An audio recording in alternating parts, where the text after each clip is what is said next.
Hello everybody and welcome back to Rites of Lineage, Zelda Classic. Let's get this quick intro blurb out of the way. I am the person who created this, and I am doing a playthrough of it to kind of demonstrate where things go. So, we're in basically the main side dungeon. It does have two wings to it. That's kind of just a selector door to make sure that you have some equipment before coming in here. But even though there are two wings of it, we'll only be going through one wing at the moment.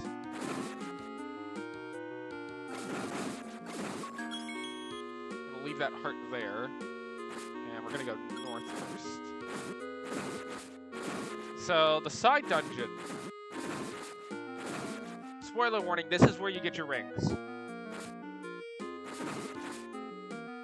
Actually, I don't have any keys, so I can't do this just yet. In here you get the blue ring and eventually the red ring.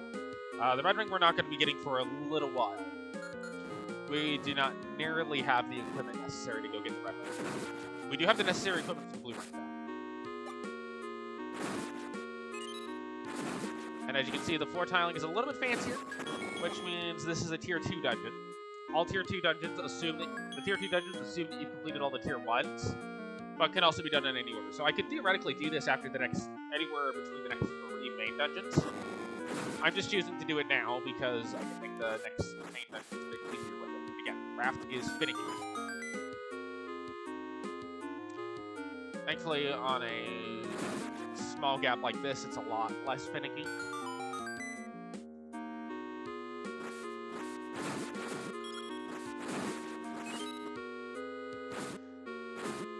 The only way we could be more well equipped is if we did more dungeons. But I like doing this as early as possible. The side dungeon is meant to be. It is designed where the side dungeon is harder. If you do it immediately once it's available,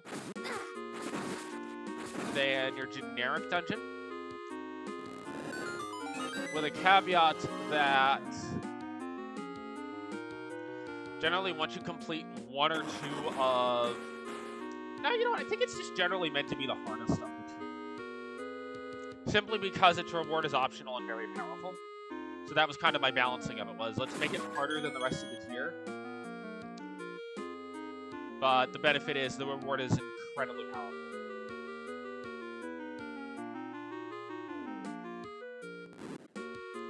So you get the key out of this room, you take the key to go get the map. You can completely skip the map and take that key to go later force it for another dungeon if you want. I am particularly doing 100% run. This is 100% as I can get with it. I don't think there was anything in here, nope. And as you can see by the map, there is a bomb wall in this room, but also blue dark nuts. Maybe we'll start to make the first appearance. And in here.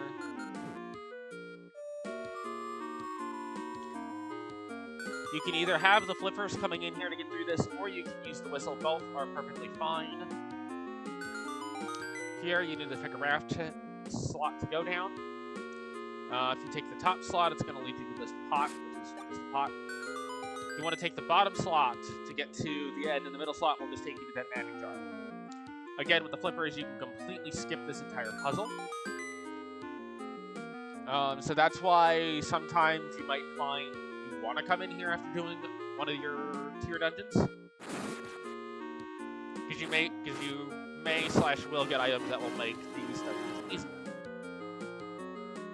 I will be showing doing them off as early as possible, as I did technically build the side dungeon wings before I built the main dungeons.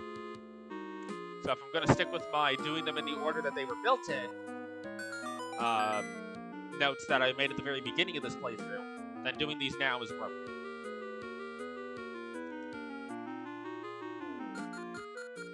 But you have complete freedom to do these whenever you feel ready to do them.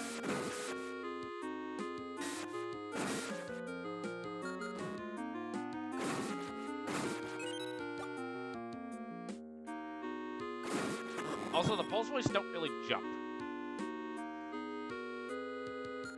So if you're coming in from Zelda 1, that's going to seem odd.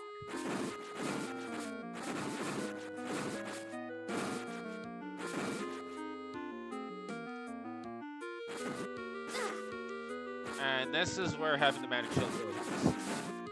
You know, if I actually used it.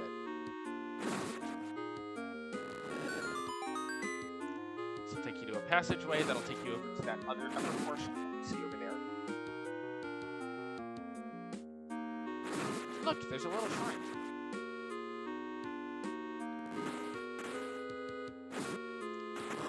You can, and I advise skipping that room. You can skip, and I advise skipping that room because there's nothing in there, but you're liable to lose your shield.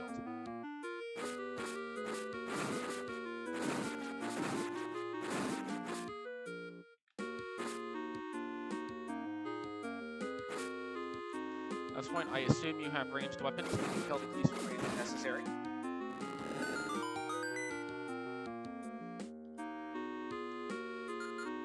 And as you can see, there's a key in here, which you're going to need later on. But there's also spikes. And you know what? Let's go ahead and potion up. So potions restore both your health and your magic.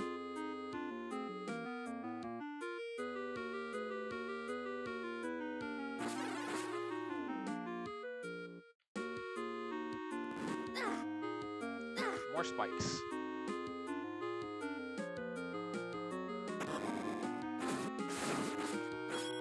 Then you get this lovely room.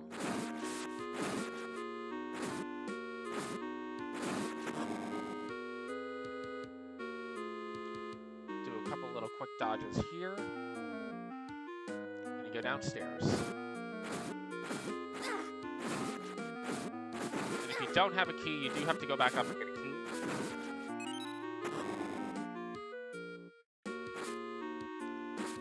There it goes.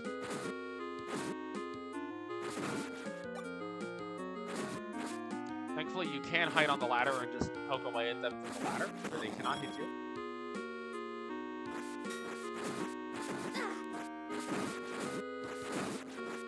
Crystal switches can be triggered by anything, but we're going to go up to this north area first. And here we find what is effectively our mini-boss. After killing them, the peg's lower, and you can pick up the boss key. This is the only dungeon that does not have the boss key in a locked chest.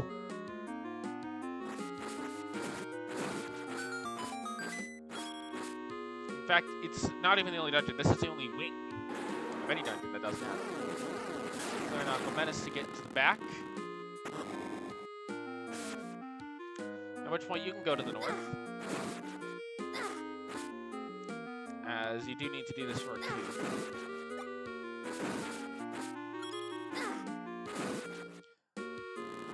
Now, you could move the lever all the way. You could move the other mirror, or you could just move the one mirror and see it. All of those weird blocks will block your magic shots.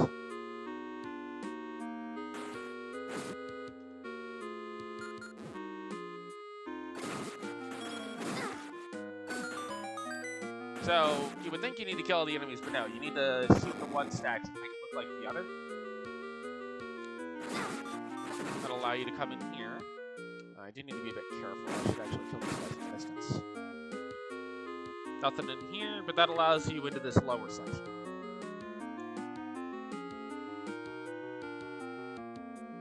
You can get on the raft. Now, you can, with the flippers, go down to that room to the south. And that room up there to the north, which we will come back for. But for right now, we want to go this way. And make our way into this room. These gels are unique in that if you let them stand long enough, they will turn into Zulls. Now, I'm going to pull my potion out, because we do have a boss here. A 4-header Gleeok. And yeah, that's why I wanted the potion. I needed to be able to take that extra hit. But upon killing the Gleeok, you are rewarded with a heart container, even though I spawned on top of it. And inside the gold chest is the blue mail. So now your damage, so now the damage that I take will be cut in half. And you can take that warp to go right back to the entrance. And we are done with the side dungeon. First wing.